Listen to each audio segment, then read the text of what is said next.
Hello everyone, welcome back to this channel. In today's video, I'm going to explain how to automate reminder emails with the Power Automate schedule flow. If you are new to my channel, please subscribe for more tutorials on Power Apps and Power Automate. Now let's get into the actual video. So here you can see I have a SharePoint list named employee expense claim, which is having the fields like title, employee name, department, expense category, etc. And there are some other fields named approval status, approver, due date, approver comment. Now, based on this SharePoint list, we will send emails to the approver who is having the approval status is in progress. So those expense claims for reminding this approver, we will send an email where the due date should be within the today's date. So they can get to know these are the expense claims which are required for the approvals. Now here you can see travel expense report and meal reimbursement form. These two are the expense claims which the approval status is in progress and the due date is within today. So in the email you can see I got a reminder so that it is informing to the approver. The approver is the party finance, so he got that mail.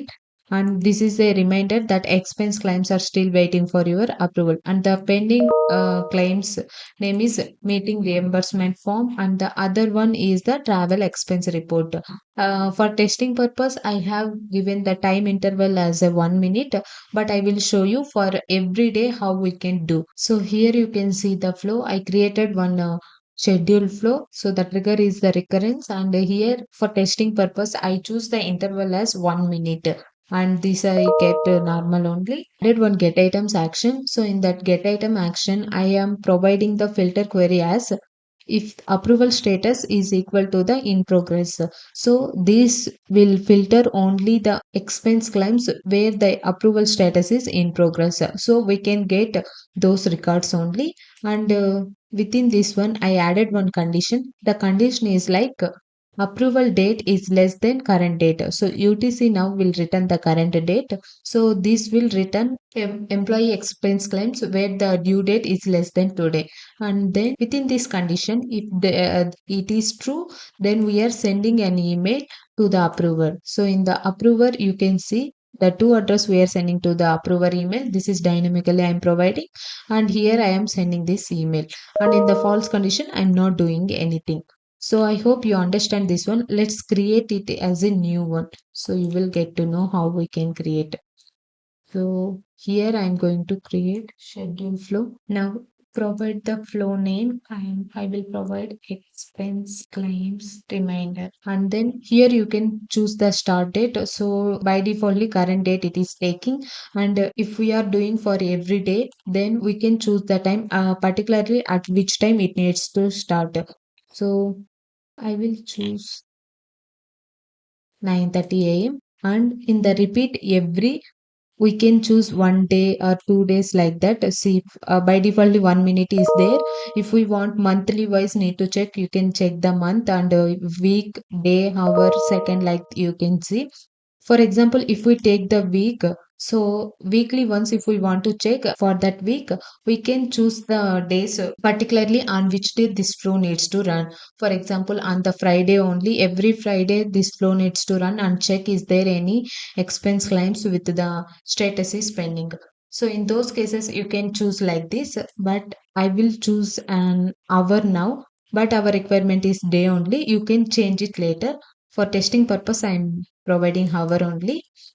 And so this flow will run every hour. If we don't want, you can just keep every day. And every day 9:30 a.m. it will start. Now I'm creating this one.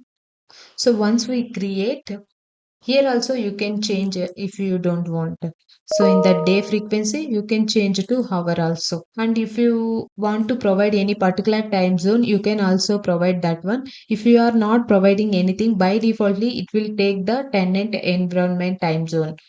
So after this one, we need to add one get items action to filter the SharePoint list items. So it will, this action will retrieve all the SharePoint list items.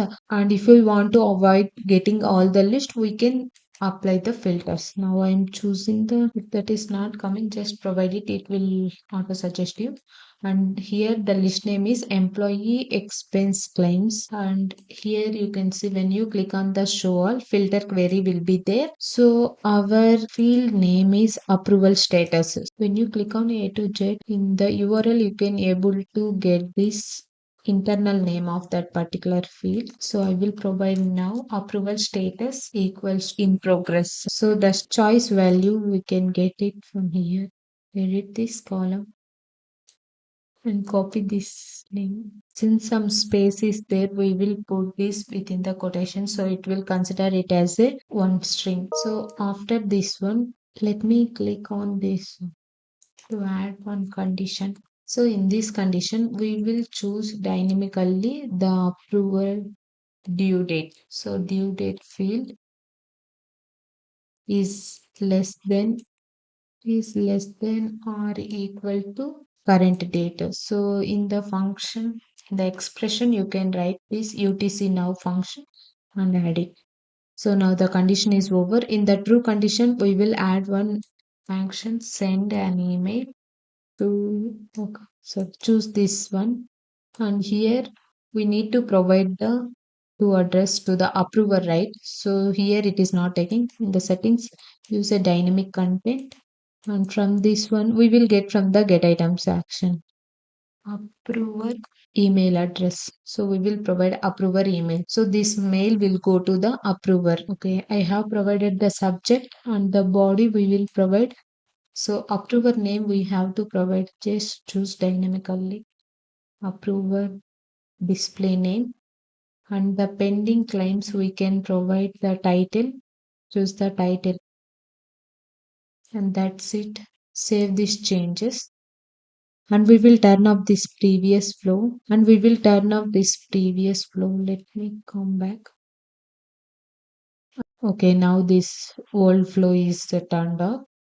Let me come back here. Now I will test it manually. Click on test. Before that, let's check how many items are there with the in progress. Let me provide. Okay, now with the in progress, we have three expense claims: travel expense report, meal reimbursement, and conference expense claim. So the approver for these three things are Patty Fernandez, Lydia, and Miriam. So let me go back to this flow and click on run flow. Done. Now the flow is running. Now let's check the email. So with Miriam, we got one reminder. So that reminder, it is showing the conference expense claim. The approver is Miriam. And let's see to the Patty's one. So Patty also got one reminder, and here you can see that one. And here I have opened with the Lydia account also. So the Lydia also got. So for this meal reimbursement form, Lydia is the approver. So this way you can automate the reminder emails using a Power Automate schedule flow. Thank you for watching this video, and don't forget to subscribe our channel.